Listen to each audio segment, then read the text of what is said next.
Corona ನಂತರ ಧಾರವಾಡ ಜಿಲ್ಲೆಯ ನವಲಗುಂದ ತಾಲೂಕಿನ ಹನಸಿ ಗ್ರಾಮದ ಶಾಲಾ ಮಕ್ಕಳು ಶಾಲೆಗೆ ತೆರಳುವ ಸಮಯದಲ್ಲಿ ಸಂಚರಿಸುವ ಬಸ್ಸು ನಿಂತು ಹೋಗಿದ್ದರ ಕುರಿತು ಇತ್ತೀಚೆಗೆ ನಮ್ಮ ಒನ್ ಟಿವಿ ವರದಿ ಮಾಡಿತ್ತು. ಇದರ ಬೆನ್ನಲ್ಲೇ ವರದಿಯಿಂದ ಎಚ್ಚೆತ್ತುಕೊಂಡ ನವಲಗುಂದ ಸಾರಿಗೆ ಇಲಾಖೆ ಅಧಿಕಾರಿಗಳು ಈಗ ಹನಸಿ ಗ್ರಾಮಕ್ಕೆ ಶಾಲಾ ಮಕ್ಕಳು ತೆರಳಲು ಸಾರಿಗೆ ಬಸ್ ವ್ಯವಸ್ಥೆ ಕಲ್ಪಿಸಿದ್ದಾರೆ. ಈ ಬಗ್ಗೆ ಹಲವು ಬಾರಿ ಅಧಿಕಾರಿಗಳ ಗಮನಕ್ಕೆ ತಂದರೂ ಯಾವುದೇ ಪ್ರಯೋಜನವಾಗಿದ್ದಿಲ್ಲ.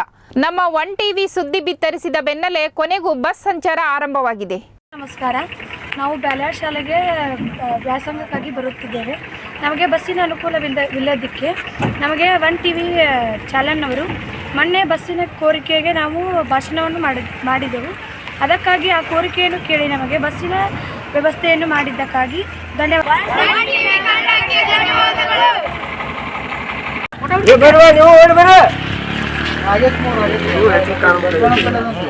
ಹೆಚ್ಚಿನ ಪ್ರಮಾಣದೊಳಗೆ